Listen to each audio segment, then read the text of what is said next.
మీకు కనిపిస్తుందా? షేర్ అయ్యింది sir. Yes. Thank you so much, madam. So, welcome to wonderful training session. And first of all, so myself, SS Chakravarti. Good morning, Vestigians. Today topic వచ్చేసరికి it's complete on first of all ఏంటంటే mainly bones and joints health అండి. So bones and joints హెల్త్కి వచ్చేసరికి so we already know about bones, right? So మన బాడీలో ఎన్ని bones ఉంటాయి, bones హెల్తీగా ఉండాలంటే ఏం చేయాలి, సో అందరికీ కామన్గా తెలిసిన విషయమే. బట్ నేను ఎలా చెప్తానంటే సో హౌ ఇంపార్టెన్స్ అని చెప్పేసి దాని మీద కొంచెం brief information. It's all about నేనేంటంటే ఇది ఒక ఇన్ఫర్మేటివ్ అనమాట. అంతే. ఫస్ట్ ఆఫ్ ఆల్ ఇక్కడ ఈ రోజు మీటింగ్లో కూర్చుని మీ అందరికి కూడా ఏంటంటే ఒక బ్రీఫ్ ఇన్ఫర్మేషన్ ఇవ్వడానికి మాత్రమే. సో దీన్ని మీరు లైక్ డూప్లికేషన్ చేస్తారని కానీ లేకపోతే నాలాగే మీరు చెప్పాలని కానీ ఇక్కడ రూల్స్ అండ్ రెగ్యులేషన్స్ ఏం కాదండి. It's all about giving knowledge to the team. And the same time మీకు ఏది అర్థం అవ్వాలో అది అర్థం అవుతుంది, నాకు తెలుసు నేను ఏ విధంగా చెప్పాలన్నది. సో నేను మ్యాక్సిమం ఏంటంటే ఇక్కడ ఈరోజు మీటింగ్లో మీకు ఒక బ్రీఫ్ ఇన్ఫర్మేషన్ రిగార్డింగ్ ఏంటి అంటే ఎక్కువ మొత్తంలో మీకు ఇవ్వాల్సినంతలో మ్యాక్సిమం ఇన్ఫర్మేషన్ ఇస్తానండి. సో జాయింట్స్ అండ్ బోన్ హెల్త్కి వచ్చేసరికి ఫస్ట్ ఆఫ్ ఆల్ మన బాడీ అనేది ఎన్ని ఎముకలు ఉంటాయి మీకు ఎవరైనా ఆన్సర్ చేయగలరా? సో జస్ట్ మన బాడీలో ఎన్ని బోన్స్ ఉంటాయి? జస్ట్ మీరు ఏమైనా చాట్ బాక్స్లో చాట్ టైప్ చేయొచ్చండి. సో వెరీ ఇంపార్టెంట్ టాపిక్, ఇది ప్రాక్టికల్. ఎగ్జాక్ట్లీ. సో మ్యాక్సిమం ఎవరైనా టైప్ చేస్తే బాగుంటుంది, టైప్ చేస్తే. సో చాట్ లిస్ట్ ఓపెన్ చేయండి. సరదాగా ఈ రోజు అంతా కూడా డిస్కషన్ అంతా కూడా జాయింట్స్ అండ్ బోన్ హెల్త్ గురించి. ఫస్ట్ ఆఫ్ ఆల్ మనకు తెలియాలి మన బాడీలో నిజంగా జాయింట్స్ ఉన్నాయా లేదా. ఉన్నాయా జాయింట్స్? ఎంతమందికి ఉన్నాయి జాయింట్స్? ఒకసారి చేయొద్దండి, హ్యాండ్ రేస్ చేయండి ఒకసారి. బోన్స్ ఎంతమందికి ఉన్నాయి, జాయింట్స్ ఎంతమందికి ఉన్నాయి? సూపర్. ఇంకెవరికి లేవా? ఫాస్ట్గా. సూపర్. సో ఎగ్జాక్ట్లీ అండి. సో మన బాడీలో బోన్స్ ఉంటాయి, జాయింట్స్ ఉంటాయి.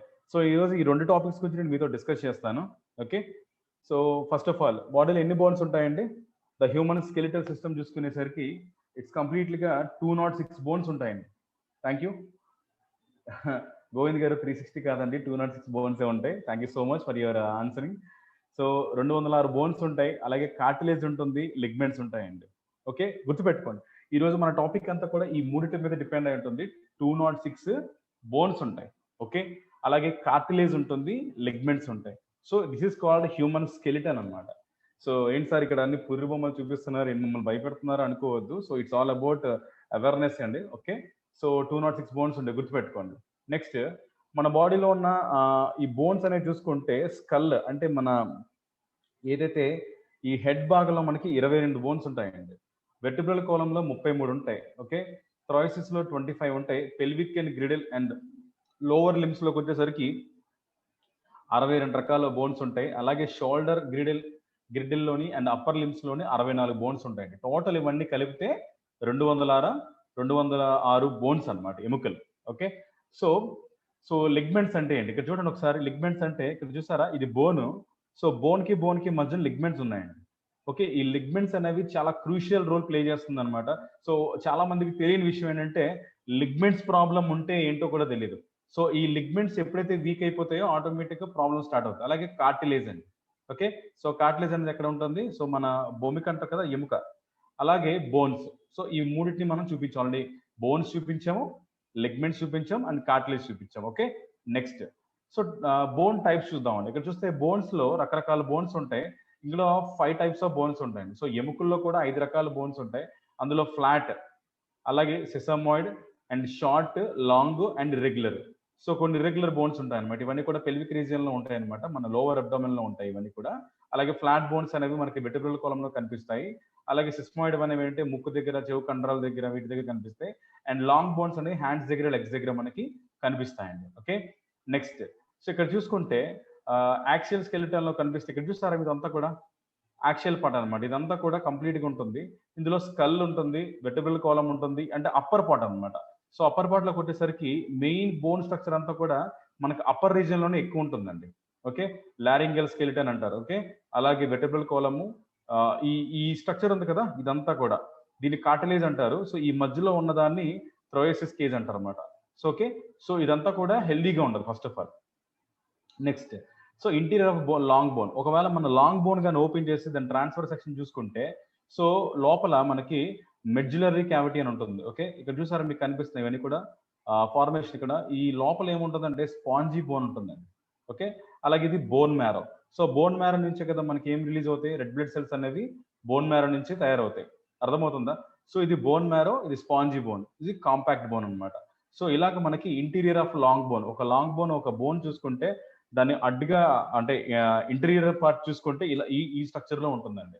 ఓకే, ఇప్పుడు బోన్స్ కి జనరల్ గా what are the common problems of bones and how to increase bone density. So general గా బోన్స్ కి వచ్చే ప్రాబ్లమ్స్ ఏంటి? ఓకే, సో బోన్స్ కి వచ్చే ప్రాబ్లమ్స్ వచ్చేసరికి ఫస్ట్ ఆఫ్ ఆల్ ఆస్టియోపోరోసిస్ అండి.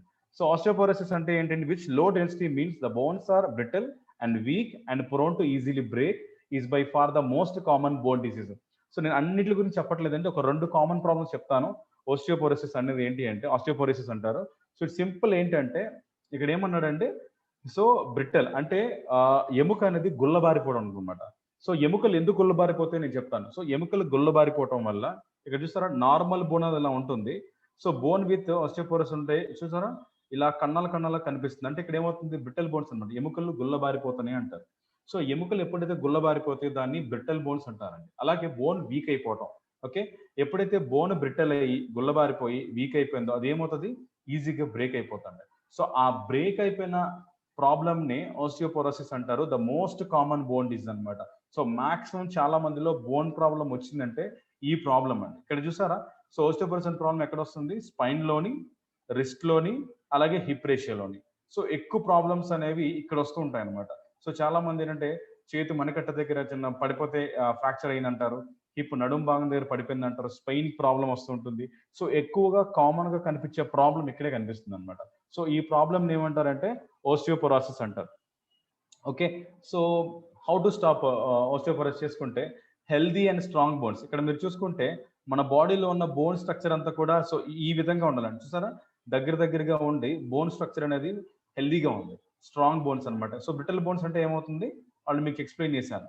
సో ఎముక గుల్లబారిపోవడం దాన్ని ఆస్టియోపోరోసిస్ అంటారు, దాన్ని బ్రిటల్ బోన్స్ అని కూడా అంటారు. ఓకే, అండ్ నెక్స్ట్ సో దానికి మన దగ్గర ఉన్న సొల్యూషన్ ఏంటి?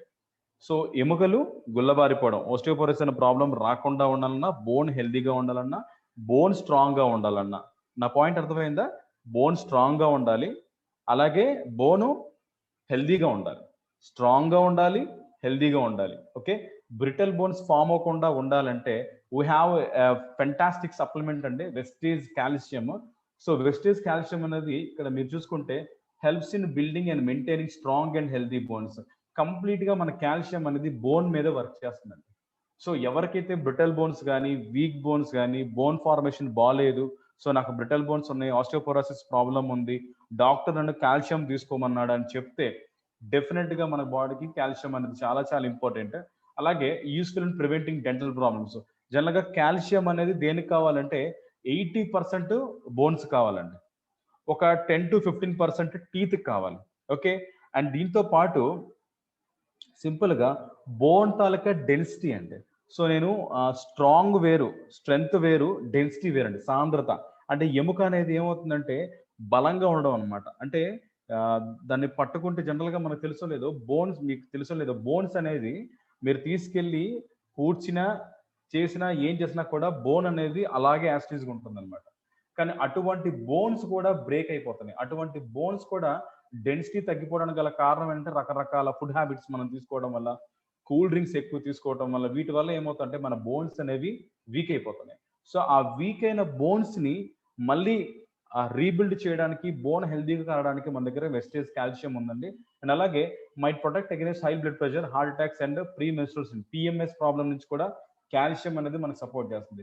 సింపుల్ అండి, ఇందాక మీకు ఎక్స్ప్లెయిన్ చేశాను, 80% కాల్షియం బోన్కి కావాలి, 10-15% టీత్ కావాలి. అలాగే బాడీలో చాలా ఇంపార్టెంట్ ఎలిమెంట్ ఏదైనా ఉందంటే అది బ్లడ్ అండి. మీ బ్లడ్ కూడా 2-3% కాల్షియం కావాలి. సో ఎందుకు చెప్పండి, అదేంటి సార్ మనకి కాల్షియం అనేసరికి ఓన్లీ బోన్ కి టీత్ కే మాట్లాడతాం కదా, మరి బ్లడ్ కి ఎందుకంటే బ్లడ్ ఫంక్షనింగ్ అండి. జనరల్గా మీకు చూసారా, మీరు బండి మీద వెళ్తూ సడన్ గా ఒక స్పీడ్ బ్రేకర్ వచ్చినా, లేదనుకుంటే ఒక ఏదైనా అడ్డు వచ్చినప్పుడు ఏమవుతుందంటే, సో మీరు వెంటనే బ్రేక్ కొడతారు. ఏదైనా ఒక డాగ్ కుక్క అడ్డు వచ్చినా, లేకపోతే ఏదైనా ఎవరైనా మనుషులు బండితో ఆపోజిట్ డైరెక్షన్ లో వచ్చినా కూడా మనం వెంటనే బ్రేక్ కొడతాం. సో ఈ బ్రేక్ కొట్టమని చెప్పింది ఎవరు?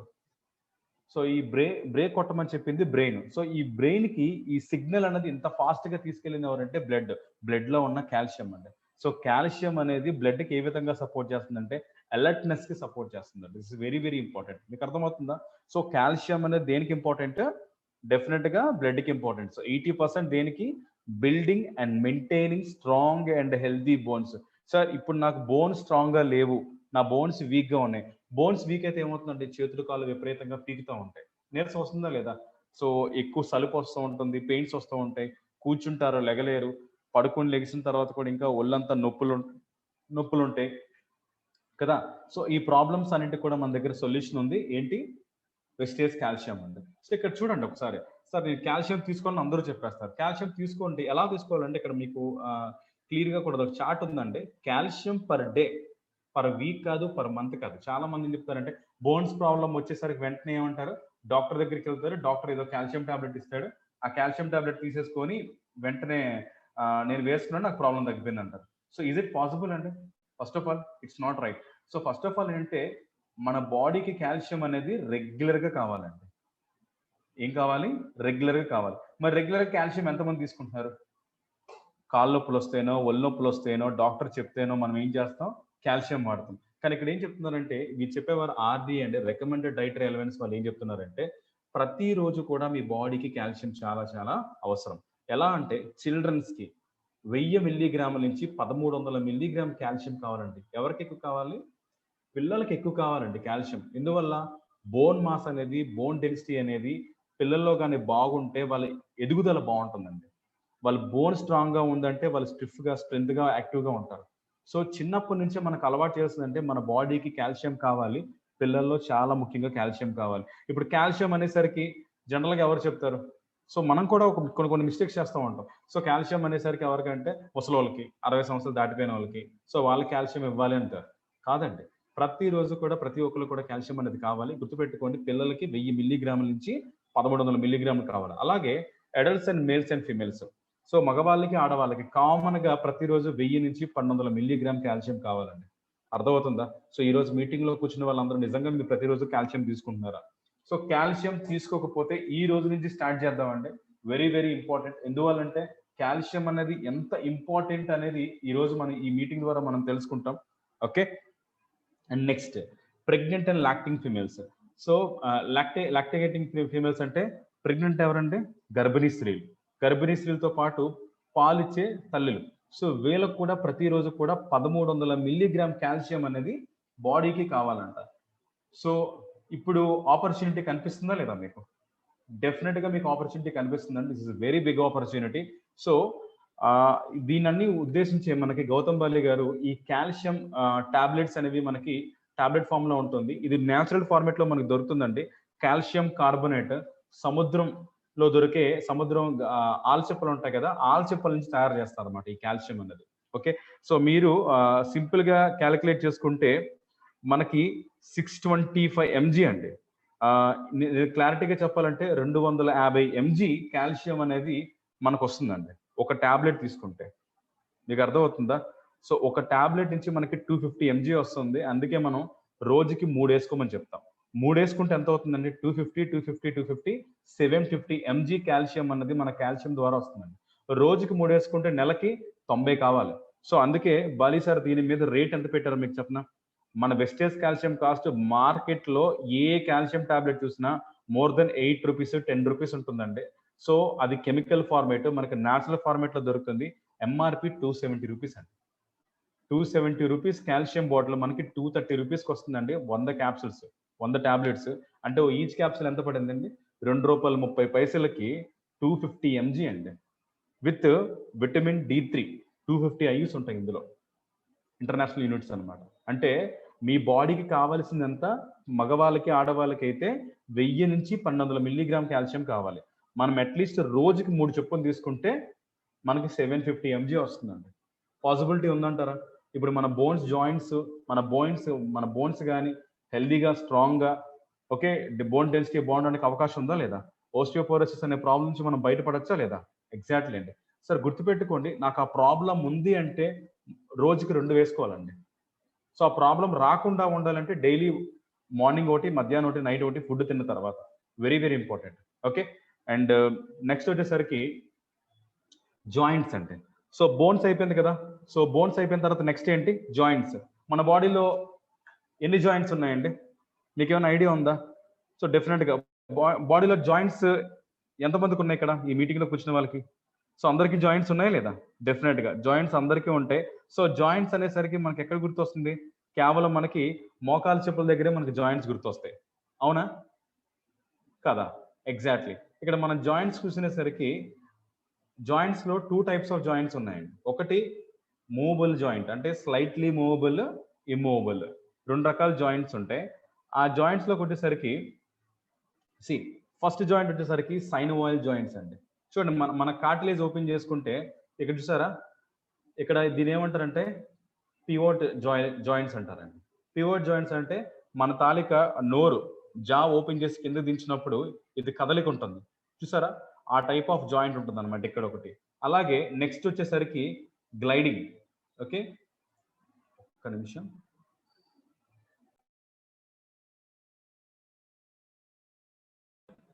సో నెక్స్ట్ వచ్చేసరికి గ్లైడింగ్. ఓకే, గ్లైడింగ్ జాయింట్ ఉంటుంది. అలాగే next ball and socket joint అండి. ఇక్కడ చూసారా, ఇవన్నీ క్లియర్ కనిపిస్తున్నాయి. ఇవన్నీ ఏంటంటే మీరు అబ్జర్వ్ చేస్తే ఇవన్నీ కూడా మనం ఎక్కడో ఈ మన డోర్ల దగ్గర గెడ ఓపెన్ చేయడానికి, ఓకే, అలాగే మనం గుల్లెం పెట్టడానికి, అలాగే మన బండిలో ఉండే బాల్స్ అలా కనిపిస్తుందా లేదా? సో అటువంటి జాయింట్స్ ఉంటాయి మన బాడీలో. So ball and socket joint, ఆ టైప్ ఆఫ్ జాయింట్స్ ఉంటాయి. అలాగే హింజ్ అంటే ఏంటంటే మనం ల్యాప్టాప్ ఓపెన్ చేసి క్లోజ్ చేస్తాం కదా, ఆ టైప్ ఆఫ్ జాయింట్స్ అనమాట. అంతేనా? మన ఎల్బోని ఇలా క్లోజ్ చేస్తాం, ఓపెన్ చేస్తాం, దీన్ని హింజ్ జాయింట్స్ అంటారండి. అలాగే శాడిల్ అంటే ఏంటంటే సింపుల్ గా మనం రిస్ట్ పట్టుకొని ముందుకి వెనక్కి అంటే వెనక్కి ముందుకి ఊగుతుంది అనమాట. ఓకే, అలాగే కాండిలాయిడ్. సో కాండిలాయిడ్ జాయింట్స్ అంటారు అనమాట. ఓకే, సో ఇటువంటి ఎన్ని జాయింట్స్ ఉన్నాయండి? 1 2 3 4 5 6 టైప్ ఆఫ్ జాయింట్స్ ఉంటాయి. ఈ కదలికలు ఉన్న జాయింట్స్ అన్ని కూడా సైనోవాయిల్ జాయింట్స్ అంటారండి.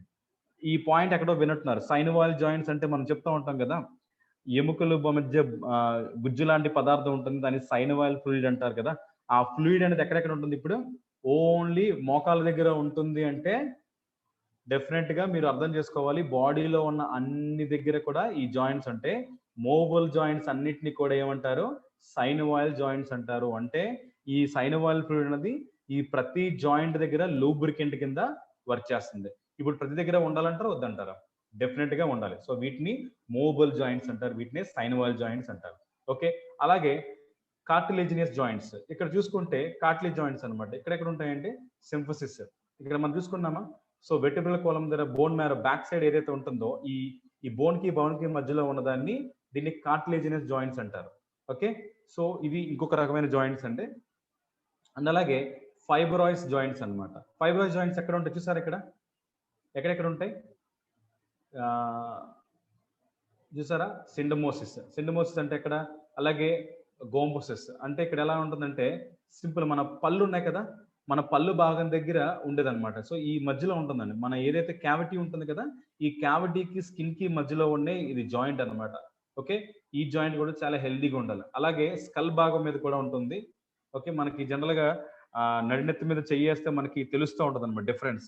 సో మన స్కల్ అని మనకి జనరల్ గా ఎవరైనా సరే గుండు చేయించుకున్నప్పుడు కనిపిస్తుంది, ఇలా 3 భాగాల కింద కనిపిస్తుంటుంది అనమాట.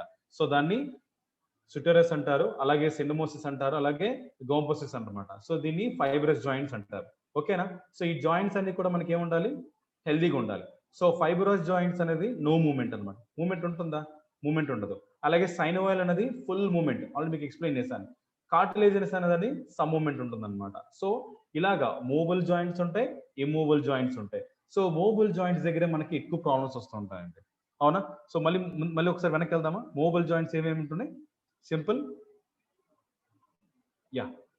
సో చూసారా, పైవట్ జాయింట్స్ ఉంటాయి, హింజ్ జాయింట్స్ ఉంటాయి, బోన్స్ దగ్గర, షోల్డర్ దగ్గర, అలాగే నీస్ దగ్గర, శాడిల్ దగ్గర, అలాగే మణికట్ట దగ్గర, రిస్ట్ దగ్గర. సో ఇవన్నీ కూడా సైనోవాయిల్, ఇవన్నీ కూడా మూవబుల్ జాయింట్స్ అంటారు. Okay, yes series. సో ఇప్పుడు ఈ జాయింట్స్కి వచ్చే ప్రాబ్లం ఏంటి అంటే ఆర్థరైటిస్ అని ఒక ప్రాబ్లం విన్నారు. ఆర్థరైటిస్ అని విన్నారా? సో ఆర్థరైటిస్ అంటే arthritis is swelling and tenderness of one or more of your joints. ఈ జాయింట్స్ లో వచ్చే ప్రాబ్లమ్ ఏమంటారంటే ఆర్థరైటిస్ అంటారండి. సో ఈ జాయింట్స్ ఇక్కడ ఇది ఏంటి ప్రాబ్లం అంటే స్వెల్లింగ్ అంటే ఉబ్బుపోవడం, వాచిపోవడం, అలాగే టెండర్నెస్ అనమాట, మజిల్ అనేది స్టిఫ్ అయిపోతూ ఉంటుంది. So the main symptoms of arthritis are joint pain and stiffness. అర్థమవుతుందా? జాయింట్స్ పెయిన్ వస్తుందంటే అర్థం ఏంటి? జాయింట్స్ పెయిన్ వస్తుంది, లేదనుకుంటే టెండర్నెస్, ఓకే, అలా స్టిఫ్నెస్ అయిపోదాన్ని ఆర్థరైటిస్ అంటారు. ఇప్పుడు ఎంతమందికి ఈ ప్రాబ్లం ఉంది? సో చాలా మందిలో ఈ ప్రాబ్లం ఉంది. Okay, which typically worsen with age. Age పెరిగే కొద్దీ ఈ ప్రాబ్లమ్స్ అనేవి పెరిగిపోతూ ఉంటాయి. సో ఆ పెరిగిపోయే దాంట్లో most common types of arthritis are osteoarthritis and rheumatoid arthritis. చూడండి, ఆస్టియోపోరోసిస్ వేరు, ఓస్టియో ఆర్థరైటిస్ వేరు. అర్థమవుతుందా? ఓస్టియోపోరోసిస్ అంటే ఎముకలు గుల్లబారిపోవడం, బోను వీక్ అయిపోవడం, దాన్ని ఓస్టియోపోరోసిస్ అంటారు. పోరోసిస్ వేరు, ఆర్థరైటిస్ వేరు. ఆర్థరైటిస్ అనేది కంప్లీట్ గా స్వెల్లింగ్ అండ్ టెండర్నెస్, అంటే జాయింట్ పెయిన్ అండ్ స్టిఫ్నెస్ వస్తే దాన్ని ఓస్టియో ఆర్థరైటిస్ అంటారు, రొమటైడ్ ఆర్థరైటిస్. గుర్తుపెట్టుకోండి సార్. ఓకే, అండ్ సింపుల్ గా చూసుకుంటే what are the causes of joint pain? Joint pain చూసేసరికి ఓస్టియో ఆర్థరైటిస్, అలాగే రొమటైడ్ ఆర్థరైటిస్, స్పాండిలైట్ ఆర్థరైటిస్ అంటారు కదా, స్పాండిలైటిస్ అంటారు కదా, అలాగే వైరల్ ఆర్థరైటిస్. సో అలాగే ఇంకొకటి అన్రిలేటెడ్ ఆర్థరైటిస్ అనమాట. సో ఇలాగా మనకి జాయింట్స్ లో ప్రాబ్లం ఉన్న ఈ ప్రాబ్లమ్స్ వస్తాయి, ఆర్థరైటిస్ వస్తుంది. అలా కాకుండా కాజెస్ అన్రిలేటెడ్ ఆర్థరైటిస్ అంటే సిమిలర్ ఫైబ్రో మలగియా, అలాగే హెమటోరైటిస్ అండ్ అలాగే హైపోథైరాయిడిజం, అలాగే డిప్రెషన్. సో నేను ఈ కొన్ని సైంటిఫిక్ నేమ్స్ కదా, కొంచెం నేను పలకడానికి ఇబ్బంది పడవచ్చు, but my concept is to you have to know it అనమాట, అంతే. సో డిఫరెంట్ ప్రాబ్లమ్స్ ఇక్కడ మీకు ఈ పిక్చర్స్ లో మీకు కనిపిస్తుంది, చూసారా? ఓస్టియో ఆర్థరైటిస్ అంటే ఎక్కడంటే వెర్టిబ్రల్ కోలం దగ్గర, అంటే బ్యాక్ బోన్ మ్యారో దగ్గర, ఈ బోన్ దగ్గర ఎక్కువ కనిపిస్తూ ఉంటుంది ఈ ప్రాబ్లం. అలాగే రొమటైడ్ ఆర్థరైటిస్ అనే దగ్గరికి చేతి వేళ్ళ దగ్గర, కాళ్ళ వేళ్ళ దగ్గర కొంకర్లు తిరిగిపోయి అంటారు కదా, సో దాన్ని రొమటైడ్ ఆర్థరైటిస్ అంటారు. అలాగే స్పాండిలైటిస్ అంటే ఏంటంటే సింపుల్ బ్యాక్ బోన్ దగ్గర మనకి ఏంటంటే నెక్ నుంచి లోవర్ మన అబ్డోమెన్ రీజన్ వరకు, హిప్ రేషియో వరకు కనిపించే ప్రాబ్లం అనమాట. ఓకే, సో అలాగే డిప్రెషన్ వల్ల కూడా ఆర్థరైటిస్ వస్తుందండి. హైపోథైరాయిడిజం వల్ల ఆర్థరైటిస్ వస్తుంది. కొంతమంది థైరాయిడ్ ఉన్న వాళ్ళు కూడా జాయింట్ ప్రాబ్లమ్స్ ఉంటాయి. So these are the cause of joint pain. ఎందుకు జాయింట్ పెయిన్ వస్తుందానికి కారణం ఇది అనమాట. ఓకే, నెక్స్ట్ సో చూద్దాం ఆస్టియో ఆర్థరైటిస్ అంటే ఏంటంటే జనరల్ గా చూసుకుంటే హెల్దీ జాయింట్ అన్నది. సో హెల్దీ జాయింట్ ఎలాగ ఉంటుంది? కార్టిలేజ్, ఓకే, సో కార్టిలేజ్ హెల్దీగా ఉంటుంది, చుట్టుపక్కల అంతా కూడా హెల్దీగా ఉంటుంది. సో ఇక్కడ ఏమవుతుందంటే బోన్ ఫస్ట్ వీక్ వచ్చేసరా, ఎక్స్పోజ్డ్ బోన్. ఎప్పుడైతే ఈ బోన్ కి మధ్యలో ఉన్నదే కార్టిలేజ్ అండి. ఈ కార్టిలేజ్ లో ఈ గుజ్జు లాంటి పదార్థం ఏదైతే దీన్ని ఏమంటారంటే సైనోవైల్ ఫ్లూయిడ్ అంటారు. ఎప్పుడైతే ఈ సైనోవైల్ ఫ్లూయిడ్ తగ్గిపోవటం వల్ల ఇక్కడ పెయిన్ స్టార్ట్ అవుతుంది. ఈ పెయిన్ ఎప్పుడైతే స్టార్ట్ అయిందో డైరెక్ట్ గా బోన్ అనేది ఓపెన్ అయిపోతుంది. ఎప్పుడైతే బోన్ కి మధ్యలో ఈ చెప్పారు కదా మూవబుల్ జాయింట్స్, ఈ మూవబుల్ జాయింట్స్ ఉండేటప్పుడు ఈ జాయింట్ కి మధ్యలో ఎప్పుడైతే గ్యాప్ ఏర్పడిపోవడం వల్ల ఈ బోన్ అనేది ఎక్స్పోజ్ అయిపోతుంది. ఎప్పుడైతే బోన్ ఎక్స్పోజ్ అయిపోతుందో cartilage to begin breaking down. ఎప్పుడైతే కార్టిలేజ్ అనేది చిట్లు పోటు ఉంటుంది అనమాట, అది బ్రేక్ అయిపోవడం వల్ల ఈ బోన్ రాపిడి గురై దాన్ని ఓస్టియో ఆర్థరైటిస్ అంటారండి. So this is the problem. So ఇది ఎందువల్ల వస్తుందో కూడా మీకు ఎక్స్ప్లెయిన్ చేస్తాను. ఓకే, అర్థమైందా? And next the stages of rheumatoid arthritis. Rheumatoid arthritis అనేది వేరండి. మీకు ఓస్టియో ఆర్థరైటిస్ కన్నా ఆర్థరైటిస్ వేరు, ఓస్టియో ఆర్థరైటిస్ వేరు, రొమటైడ్ ఆర్థరైటిస్ వేరు. సో ఓస్టియో ఆర్థరైటిస్ అని చూపించాను. అలాగే రొమటైడ్ ఆర్థరైటిస్ వచ్చేసరికి ఏమవుతుందంటే డీగ్రేడెడ్ కార్టిలేజ్ అండి. సో కార్టిలేజ్ కంప్లీట్ గా వీక్ అయిపోతుంది అనమాట. అలాగే స్వోలెన్ అండ్ ఇన్ఫ్లేమ్డ్ సైనోవైల్ మెంబ్రేన్. ఈ సైనోవైల్ ఫ్లూయిడ్ ఏదైతే ఉందో సైనోవైల్ మెంబ్రేన్ ఉంటుంది, ఈ సైనోవైల్ మెంబ్రేన్ వాచిపోతుంది అనమాట. కొంతమంది చూస్తుంటే కాళ్ళు పొంగిపోతూ ఉంటాయి అనమాట, విపరీతంగా పొంగిపోయి జాయింట్ పక్కెళ్ళిపోతూ ఉంటుంది. అలాగే బోన్ ఎరోషన్ అంటే ఏం లేదండి, ఎముకలు గుల్లబారిపోతుంటాయి అనమాట. So this is the stages of rheumatoid arthritis. First ఏంటి? The body mistakenly attacks its own joint tissue. ఈ జాయింట్ కి మధ్యన టిష్యూస్ ఏవైతే ఉన్నాయో ఆ టిష్యూస్ వీక్ అయిపోతూ ఉంటాయి అనమాట.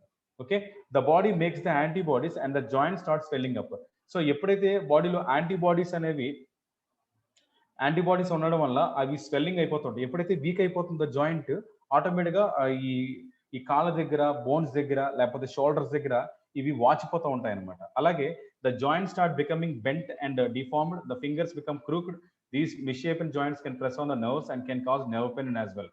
అంతే సింపుల్. ఎప్పుడైతే ఈ బోన్ మధ్యలో ఉన్నదాన్ని ఏదైతే మనకి జనరల్ గా చిన్న బోన్ స్ట్రక్చర్ ఉంటుంది మనకి చేతి వేళ్ళ దగ్గర, కాళ్ళ వేళ్ళ దగ్గర, ఇక్కడ ఏమవుతుందంటే ఎప్పుడైతే అవి డిఫార్మ్ అయిపోతుంటాను, అంటే ఫార్మేషన్ లో ఉన్నాయి కాస్త ఆ బోన్స్ పక్కకి జరిగిపోతుంటాయి. ఈ జరిగిపోవడం వల్ల అక్కడ ఉన్న నర్వస్ సిస్టమ్ ఏదైతే ఉందో దానికి పెయిన్ గురవుతుంది. ఆ పెయిన్ ఆటోమేటిక్ గా పెరిగి అదంతా కూడా స్వెల్లింగ్ వచ్చేస్తుంటది అనమాట.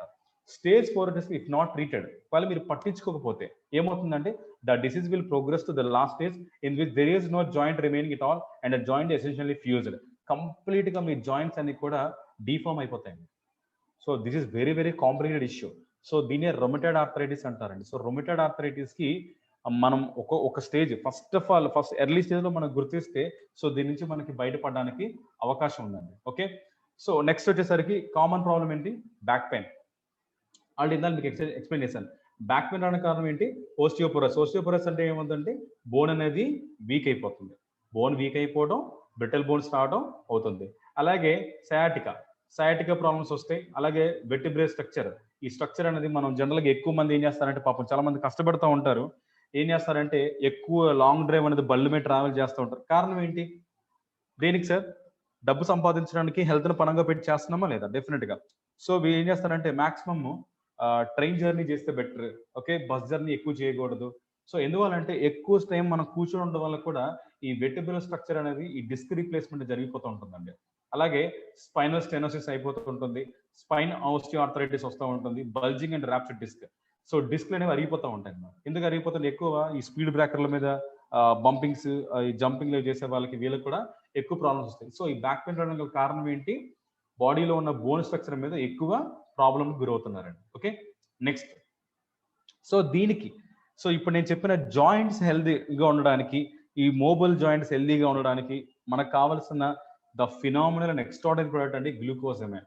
సో గ్లూకోజమైన్ అనేది ఏం చేస్తుందంటే helps in formation of new cartilage and protects the existing cartilage. మీకు చెప్పాను ఇందాక, కార్టిలేజ్ ఎప్పుడైతే వీక్ అవుతుందో, కార్టిలేజ్ వీక్ అవటం వల్ల బోను రాపిడ్ గురవుతున్నాయి. ఎప్పుడైతే బోన్ రాపిడ్ గురవటం వల్ల ఏమవుతుందంటే ఆటోమేటిక్ గా ఈ సైనోవాల్ జాయింట్స్ లో ఉన్న సైనోవాల్ ఫ్లూయిడ్ అనేది తగ్గిపోవడం జరుగుతుంది. ఈ సైనోవాల్ ఫ్లూయిడ్ ఎప్పుడైతే తగ్గిపోవడం వల్ల ఆటోమేటిక్ గా ఈ joint problems, swollen, stiffness, numbness, pains start అయిపోతున్నాయి. ఓకే, సో అలాగే helps the body to repair damaged and eroded cartilage. So మనకి గ్లూకోజమైన్ బెనిఫిట్ ఏంటంటే రిపేర్ కూడా చేస్తుందండి. సో రిపేర్ చేయడం వల్ల మనకి బెనిఫిటే కదా. సో చాలా వరకు హెల్ప్ అవుతుంది. అలాగే lubricates joints and stimulate synovial fluid production. చాలా చాలా ఇంపార్టెంట్. మళ్ళీ ఈ సైనోవాల్ ఫ్లూయిడ్ ని ప్రొడక్టివిటీ చేయడానికి గ్లూకోజమైన్ బాగా సపోర్ట్ చేస్తుంది. ఇప్పుడు చెప్పండి ఎంతమందికి ఇప్పుడు నాకు జాయింట్ పెయిన్స్ ఉన్నాయి, జాయింట్ ప్రాబ్లమ్స్ ఉన్నాయి, నేను గ్లూకోజమైన్ వాడితే నాకు ఈ ప్రాబ్లం నుంచి బయటపడచ్చు అని అవుతుందా లేదా? సో మనం కాన్ఫిడెంట్ గా చెప్పచ్చా లేదా? సో వెరీ వెరీ ఇంపార్టెంట్ అండి. సో కొంతమంది ఏమంటారంటే మాక్సిమం నీ ప్రాబ్లమ్స్ మోకాళ్ళే పట్టుకుంటారు, ముడుకులు చెప్పాలి అరిగిపోయి అంటారు. సో దానికి కారణం కూడా నేను చెప్తానండి. అలాగే provides analgesic can anti inflammatory effect అండి. ఇక్కడ ఇన్ఫ్లమేషన్ యాడ్ అవటం వల్ల పెయిన్స్ ఎక్కువ వస్తూ ఉంటాయి. ఇది పెయిన్ కంట్రోల్ చేయడానికి కూడా బాగా సపోర్ట్ అవుతుంది. సో దీనికి ఒక చిన్న ఎగ్జాంపుల్ కూడా చెప్తాను. ఎవరైనా గ్లూకోజమైన్ స్టార్ట్ చేస్తే ఇది గుర్తుపెట్టుకోండి సార్. సో గ్లూకోజమైన్ ఎవరైనా స్టార్ట్ చేస్తే ఏ ఏజ్ లో ఉన్న వాళ్ళైనా వాడచ్చు. Okay, so mainly joint problems, just joint problems వస్తున్నాయి మన బాడీకి అనిపిస్తే మాత్రం వెంటనే స్టార్ట్ చేయండి. అండ్ ఇంకొకటి, జాయింట్ ప్రాబ్లమ్స్ లేకపోయినా కూడా వాడుకోవచ్చు ప్రివెన్షన్ మెథడ్లో. రెండో పాయింట్ ఏంటి అంటే when you have a severe నీ pains, body pains, joint problems ఎక్కువ ఉన్నాయి మీకు అనిపిస్తుంది. సో అనిపించేటప్పుడు ఏం చేయొచ్చు అంటే ఈ గ్లూకోజమైన్ స్టార్ట్ చేసిన తర్వాత మీకు కొంచెం పెయిన్ ఎక్కువ అవుతుందండి. ఓకే, పెయిన్ ఎందుకు ఎక్కువ అవుతుందంటే గ్లూకోజమైన్ చేసే పని ఏంటి? ఆల్రెడీ మీకు బోన్కి మధ్యలో కార్టిలేజ్ ఉంటుంది, అవునా? సో ఈ కార్టిలేజ్ ఏదైతే ఉందో ఈ కార్టిలేజ్ వీక్ అవటం వల్ల బోను డైరెక్ట్ గా రాపిడ్ గురవటం వల్ల పెయిన్ స్టార్ట్ అయింది మీకు, అవునా? ఎప్పుడైతే ఈ సైనోవాల్ ఫ్లూయిడ్ తగ్గిపోవటం వల్ల ఈ ప్రాబ్లం స్టార్ట్ అయింది. మళ్ళీ గ్లూకోజమైన్ ఏం చేస్తుంది? ఈ సైనోవాల్ ఫ్లూయిడ్ ని మళ్ళీ రీబిల్డ్ చేస్తుంది. ఈ గుజ్జు రీబిల్డ్ చేసేటప్పుడు మళ్ళీ బోను దూరం జరగాలి. ఆ దూరం జరిగితేనే ఆ స్పేస్ లో ఈ ఫ్లూయిడ్ అనేది మళ్ళీ రీబిల్డ్ అవుతుంది. ఈ బోన్ జరిగేటప్పుడు ఏమవుతుందంటే పెయిన్ వస్తుందండి. సో కొంతమంది పెయిన్ భరించలేరు. కారణం ఏంటంటే ఆల్రెడీ వాళ్ళ బాడీ అనేది చాలా వీక్ గా ఉంది. అది ఎందుకు వీక్ గా ఉందో మీకు నెక్స్ట్ లో చూపిస్తాను. సో ఎప్పుడైతే వీక్ గా ఉంటుందో దానివల్ల పెయిన్ ఎక్కువ వస్తుంటుంది. సో భయపడాల్సిన అవసరం ఏం లేదు. ఎవరికైనా గ్లూకోజమైన్ మీరు ఇచ్చిన తర్వాత వాళ్ళకి బాడీ పెయిన్స్ పెరిగాయి అంటే కంగ్రాచులేషన్స్ చెప్పండి. కంగ్రాచులేషన్స్ చెప్పొద్దు, వాళ్ళు బాధపడతారు. సో వాళ్ళు ఏం చెప్తారంటే జస్ట్ మీరు ఏం ఇబ్బంది పడక్కర్లేదు, మీకు వర్క్ స్టార్ట్ అయింది, మీరు కంగారు పడద్దు, 3 months కంటిన్యూ చేయడం చెప్పండి. అర్థమవుతుందా? Very very important. And next ఇంకొక సెకండరీ ఇన్ఫర్మేషన్ ఏంటి అంటే, డయాబెటీస్ ఉన్న వాళ్ళకి గ్లూకోజమైన్ ఇవ్వద్దండి. సో ఎందుకు ఇవ్వద్దని చెప్పానంటే, already glucosamine content glucose, it gives more sugar produce చేస్తుంది. సో దీనివల్ల ఏమవుతుందంటే వాళ్ళకి డయాబెటిక్ రేంజ్ పెరిగే అవకాశాలు కూడా ఉంటాయి కాబట్టి వాళ్ళకి డయాబెటీస్ కంట్రోల్లో ఉండడానికి నీమ్ ఇచ్చి, నీమ్తో పాటు గ్లూకోజమైన్ ఇస్తే వాళ్ళకి నీ ప్రాబ్లమ్స్ అనేవి కంట్రోల్ చేయొచ్చు. అర్థమవుతుందా? సో నేను మళ్ళీ ఎక్స్ప్లెయిన్ చేస్తానంటే, సో మీరు దాన్ని ఏమంటారంటే 99% మొత్తం ప్రాబ్లం అయిపోయిన తర్వాత అప్పుడు తీసుకెళ్లి గ్లూకోజమైన్ ఇవ్వద్దండి. సో వాళ్ళని అడగండి. సో క్లియర్గా మీకు ఈ ప్రాబ్లం ఎన్ని సంవత్సరాల నుంచి ఉందని అడగండి. వాళ్ళు చెప్తారు 10 సంవత్సరాల నుంచి. సో 10 సంవత్సరాల నుంచి ఉందంటే ఖచ్చితంగా ఇన్ఫ్లమేషన్ ఎక్కువ ఉంటుంది, పెయిన్స్ ఎక్కువ ఉంటాయి, బోన్ డెన్సిటీ వీక్ అయిపోయి ఉంటుంది, చాలా క్రానికల్ ప్రాబ్లమ్స్ ఉంటాయి. సో వాటికి ఏమి ఇవ్వాలో మీకు ఎక్స్ప్లెయిన్ చేశాను ఆల్రెడీ. సో మీరు వాళ్ళు ఎన్ని సంవత్సరాల నుంచి బాధపడుతున్నారో ఆ ప్రాబ్లమ్ని బట్టి మీరు డిసైడ్ చేయండి, డోసేజ్ పెంచాలన్నమాట. For example less than 1 year అనుకోండి, ఒక్కొక్క క్యాప్సూల్ సరిపోతుంది. మోర్ దాన్ 5 years అనుకోండి, 2 క్యాప్సూల్స్ చొప్పున ఇవ్వాలి. ఎందువల్లంటే అబ్జార్ప్షన్ కెపాసిటీ ఉండాలి కదా. సో అబ్జార్ప్షన్ లేకపోతే ఏమవుతుంది, మీరు ఇచ్చినా కూడా ఉపయోగం లేదు. సో అది కూడా మెయిన్ ప్రాబ్లం అండి. సో మీరు గుర్తుపెట్టుకోండి, ఎవరెవరికి ఇవ్వకూడదు, డయాబెటీస్ ఉన్న వాళ్ళకి ఇవ్వకూడదు, డయాబెటీస్ కంట్రోల్లో ఉండాలి, లేదా కంట్రోల్లో లేకపోతే ముందు నీమ్ క్యాప్సూల్ వాడిన తర్వాత గ్లూకోజమైన్ ఇవ్వాలి. Okay sir, simple. ఇప్పుడు ఓకేనా? జాయింట్స్, ఇన్ని రకాల జాయింట్స్ ఉన్నాయి మన బాడీలో. ఈ సైనోవైల్ జాయింట్స్ అన్ని కూడా హెల్దీగా ఉండడానికి మనకి గ్లూకోజమైన్ బాగా సపోర్ట్ చేస్తుంది. నెక్స్ట్ వచ్చేసరికి కొల్లాజన్ అండి. So very very very important. Collagen is the most abundant protein in the body. మన బాడీలో తయారయ్యే అమినో యాసిడ్స్ లోని కొల్లాజన్ అనేది ఒక ప్రోటీన్ బాండింగ్ అనమాట. So collagen is the main structural protein found in the connective tissue. ఈ టిష్యూస్ని మీకు ఎంత చెప్పాను, ఆర్గాన్ని ఓకే, అలాగే టిష్యూస్ని అలాగే టిష్యూని ఎలా అవుతుంది, సెల్స్ అన్ని ఫామ్ అయితే టిష్యూ అంటారు, టిష్యూస్ ఫామ్ అయితే ఆర్గాన్ అంటారు, ఆర్గాన్ ఫామ్ అయితే సిస్టమ్, హ్యూమన్ బాడీ సిస్టమ్ అంటారు.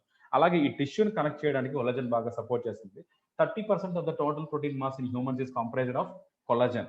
సో ఏదైతే మన బాడీలో సిస్టమ్ అంతా కూడా ప్రోటీన్ ఎక్కడైతే ఉంటుందో, ఎలాగైతే మజిల్స్ లో ఉంటుందో దాంట్లో 30% కొల్లాజన్ ఉంటుంది. కొల్లాజన్ అంటే ఏం లేదండి, సింపుల్. మన హ్యాండ్ ఇలా చేత్తో పట్టుకొని మనకి బాడీ మీద జస్ట్ ఇలా ముందుకిలా కిందకిలా నొక్కితే కుషన్ లైక్ స్ట్రక్చర్ అనమాట, దాన్ని కొల్లాజన్ అంటారండి. Okay, collagen is produced by the fibre blast and appears as a triplex helix structure అనమాట. ఇక్కడ మీకు ఈ స్ట్రక్చర్ రూపంలో కనిపిస్తుంది అనమాట. ఓకే, కొల్లాజన్ అనేది. ఓకే, నెక్స్ట్ వచ్చేసరికి అసలు కొల్లాజన్ అనేది ఏంటి అంటే, ఇట్స్ లైక్ సింపుల్ గా మనం చూసుకుంటే మన బాడీలో ఎక్కడెక్కడ కొల్లాజన్ ఎక్కువ ఉంటుందంటే 70 to 80% ఆఫ్ ద స్కిన్ అనమాట. స్కిన్ లో కొల్లాజన్ ఎక్కువ ఉంటుందండి. స్కిన్ లో కొల్లాజన్ ఎవరికైతే తగ్గిపోతుందో వాళ్ళకి ఎలాసిటీ తగ్గిపోతుంది. ఎలాసిటీ ఎప్పుడైతే తగ్గిపోతుందో వాళ్ళకి రింకిల్స్ ఫామ్ అయిపోతూ ఉంటాయి. అలాగే 60% కార్టిలేజ్ అండి. కార్టిలేజ్ అంటే ఏంటి? కార్టిలేజ్ అంటే ఎముక అంటే బోన్ అండి, బొమిక అంటే కార్టిలేజ్ అనమాట. అంటే మెత్తగా ఉండే టిష్యూస్ అనమాట. మనకి జనరల్ గా చూసుకుంటే మనకి చెవు ఉంటుంది చూసారా, చెవు ఇలాగ దాన్ని పట్టుకొని ఇలాగా నొక్కేయచ్చు, బట్ అది మెత్తగా ఉంటుంది అనమాట బోను, దాన్ని బొమిక అంటారు అనమాట. సో అక్కడ 60% కొల్లాజన్ ఉంటుందండి. అలాగే 30% బోన్స్ లో ఉంటుంది కొల్లాజన్. అలాగే 80% ఆఫ్ టెండన్స్ అంటారు. టెండన్స్ అంటే లిగ్మెంట్స్ అనమాట, మీకు చూపిస్తాను. అలాగే 90% of sclera, white part of the eye అంతా కూడా కొల్లాజన్ అనమాట. ఓకే, సో ఈ కొల్లాజన్ ఎలా తయారవుతుందంటే మనం తీసుకునే ప్రోటీన్ నుంచి, అమినో యాసిడ్స్ నుంచి pro collagen, collagen chains and collagen fibres అనమాట. సో మీకు అర్థమవుతుందా కొల్లాజన్ అనేది ఎంత ఇంపార్టెంటో? కొల్లాజన్ అనేది ఎక్కడ ఎక్కువ ఉంటుందని సింపుల్ గా చూపించుకుంటే 70-80% స్కిన్ లో ఉంటుంది. సో ఎవరికైతే కొల్లాజన్ తగ్గిపోతుందో వచ్చే ప్రాబ్లం చూపిస్తాను మీకు ఒకసారి. ఓకే, సో కొల్లాజన్ ఇది ఆల్రెడీ మీకు ఎక్స్ప్లెయిన్ చేశాను. So it is in your bones, muscles and blood comprising 3/4 of your skin. మీ బాడీలో ఎక్కువ మొత్తం కొల్లాజన్ ఎక్కడ ఉంటుంది? స్కిన్ లో ఉంటుందండి. సో కొల్లాజన్ ఎవరెవరికి కావాలి? బోన్కి కావాలి, కార్టిలేజ్కి కావాలి, హెయిర్కి కావాలి, కనెక్టివ్ టిష్యూస్ కావాలి, నెయిల్స్ కావాలి, అలాగే స్కిన్కి కూడా కొల్లాజన్ అనేది చాలా చాలా important. Okay, so symptoms of collagen deficiency. ఒకవేళ కొల్లాజన్ కానీ మీ బాడీలో తగ్గిపోతే ఓకే ఏమొస్తుందంటే ప్రీమెచ్యూర్ ఏజింగ్, త్వరగా ముసలి వాళ్ళు అయిపోతారండి. సో ఏజింగ్ ఫ్యాక్టర్స్ పెరిగిపోతుంటాయి అనమాట. ఓకే, రింకిల్స్ ఫామ్ అయిపోతూ ఉంటాయి, హెయిర్ ఫాల్ అయిపోతూ ఉంటుంది, స్కిన్ అంతా కూడా బల్జీగా అయిపోతుంది. కొంతమందికి ఏమవుతుందంటే స్కిన్ బల్జీ అయిపోయి కొన్ని ఫామ్ అయిపోతూ ఉంటాయి, చిన్న చిన్న గడ్డల్లాగా, చిన్న చిన్న కాయల్లాగా ఫామ్ అయిపోతుంటాయి, స్కిన్ రఫ్ అయిపోతుంటుంది. అది కొల్లాజన్ వీక్ అయిపోవడం వల్ల కూడా జరుగుతుందండి. అలాగే బ్రిటన్ నెయిల్స్ అనేవి విరిగిపోతూ ఉంటాయి, స్కిన్ అనేది పొరుబాడిపోతుంది. అలాగే సెల్యులైట్ అంటే మీకు చర్మం కింద భాగంలో ఉన్న కొవ్వు అనమాట. ఈ సెల్యులైట్ కూడా వీక్ అయిపోతుంది. ఓకే, సెల్యులైట్ ఎప్పుడైతే వీక్ అయిపోతుందో స్టిఫ్నెస్ ఉండదండి. అలాగే ఇన్ఫ్లెక్సిబుల్ జాయింట్ ఫ్లెక్సిబిలిటీ కరెక్ట్గా ఉండదు. ఓకే. అలాగే జాయింట్ పెయిన్స్ ఎక్కువ వస్తూ ఉంటాయి. Tendon and ligament issues. Ligaments అంటే మీకు నెక్స్ట్ స్లైడ్‌లో మీకు ఎక్స్‌ప్లెయిన్ చేస్తాను లిగ్మెంట్స్ అనేది. అండ్ మజిల్ మాస్ తగ్గిపోతూ ఉంటుంది. అలాగే బోన్ మినరల్ డెన్సిటీ అండి, వెరీ వెరీ ఇంపార్టెంట్. బీఎండీ అంటారనమాట. బోన్ మినరల్ డెన్సిటీ తగ్గిపోవడానికి గల కారణం కూడా మీ బాడీలో కొల్లాజెన్ తగ్గిపోతే. సో ఇప్పుడు నేను చెప్పిన ప్రాబ్లమ్స్‌లో ఖచ్చితంగా చాలా మంది ఫేస్ చేస్తున్నారండి. అలాగే హై బీపీ ఉన్న వాళ్ళకి కూడా కొల్లాజెన్ డెఫిషియన్సీ ఉంటుందండి. సో మీకు అర్థమవుతుందా? వీలైతే స్క్రీన్ షాట్ తీసుకోండి.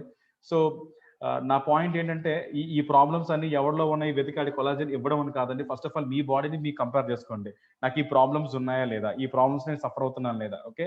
సో ఫస్ట్ ఆఫ్ ఆల్ మీకు ఇంపార్టెంట్ అండి. నెక్స్ట్ వచ్చేసరికి లిగ్మెంట్స్ అండ్ టెండన్స్ అండి. ఇందాక మీకు ఎక్స్‌ప్లెయిన్ చేశాను కదా! So these are very crucial for collagen అండి. సో కొల్లాజెన్ అనేది బాగా ఎక్కువ హెల్ప్ అయ్యేది ఎక్కడంటే, ఇక్కడ మీరు చూసారా? Tendons attach skeletal muscles to bones. ఇక్కడ మీరు చూసారా? టెండన్ అంటే ఈ పార్ట్ అండి. సో ఇక్కడ ఏదైతే పార్ట్ ఉందో మజిల్ టిష్యూస్‌ని, మజిల్‌ని, బోన్‌ని కలిపేదాన్ని టెండన్ అంటారండి. ఓకే. అలాగే ligaments attach the bones together అన్నమాట. ఇక్కడ చూసారా? ఈ బోన్‌ని కలిపేదాన్ని లిగ్మెంట్ అంటారు. సో ఈ లిగ్మెంట్స్ ఎప్పుడైతే వీక్ అయిపోతాయో, ఓకే. ఈ లిగ్మెంట్స్, టెండన్ ఎప్పుడైతే వీక్ అయిపోతుందో ఆటోమేటిక్‌గా మీకు ఎల్బోస్ ఇప్పుడు చెయ్య వదిలేసిందంట. ఎందువల్లంటే అక్కడ జాయింట్ వదిలేయడం కాదండి. అక్కడ మీ లిగ్మెంట్ వదిలేసింది. అర్థమవుతుందా? So very very important.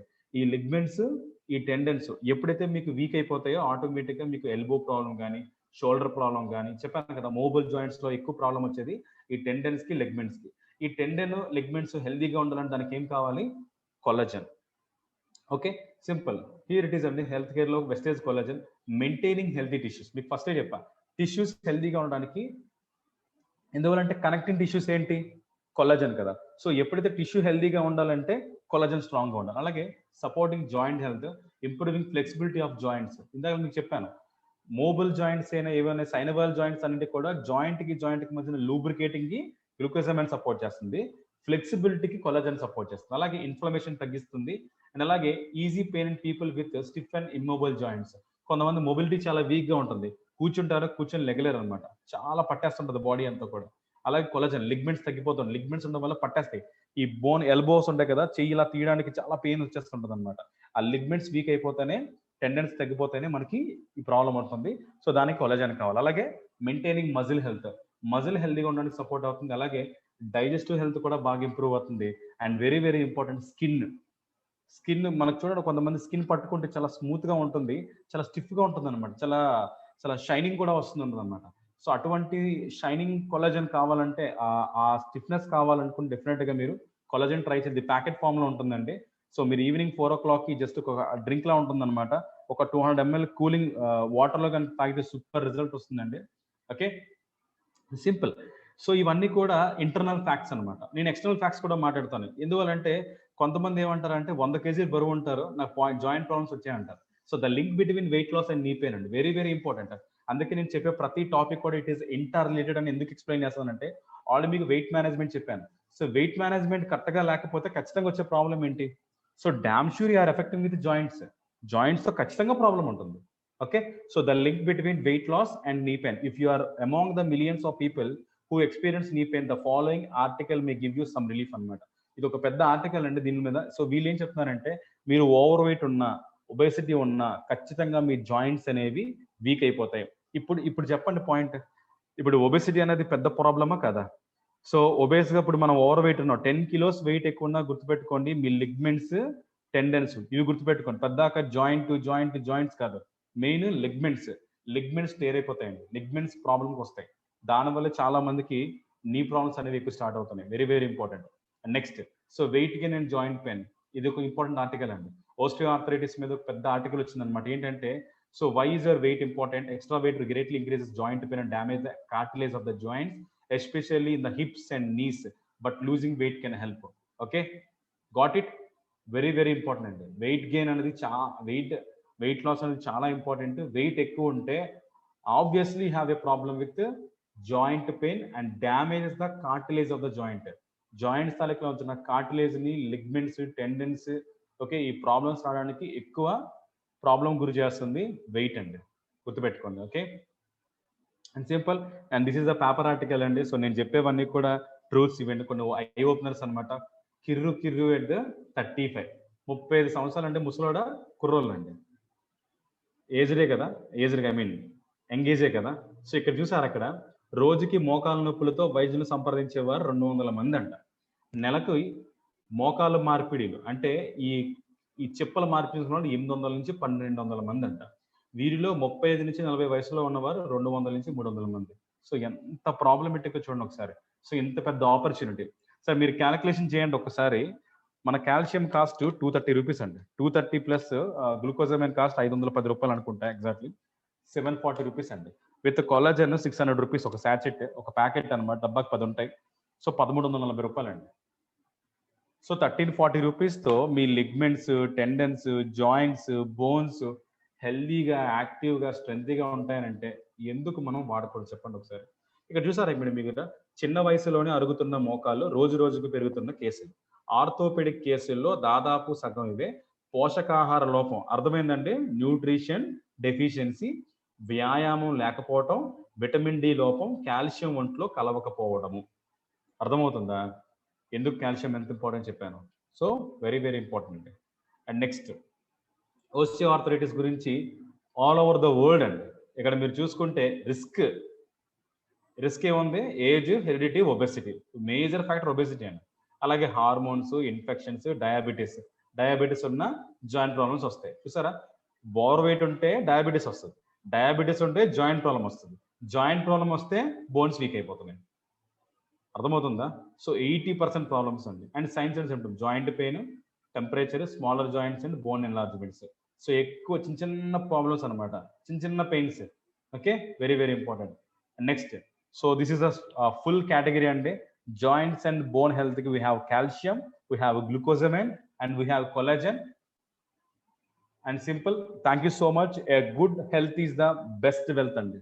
Okay, ఆరోగ్యమే మహాభాగ్యం. నేను ఇక్కడితో ఈ టాపిక్ ఆఫ్ చేస్తున్నాను. కారణం ఏంటంటే జాయింట్స్ అండ్ బోన్ హెల్త్ గురించి క్లారిటీ ఇన్ఫర్మేషన్ ఇవ్వడం గురించి ఓన్లీ చెప్పాను.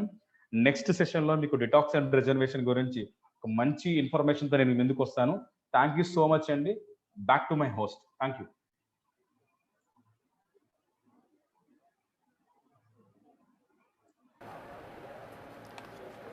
Sir excellent sir. Thank you so much madam. Recording మీరు ఆఫ్ చేసేసేయండి. Sure sir.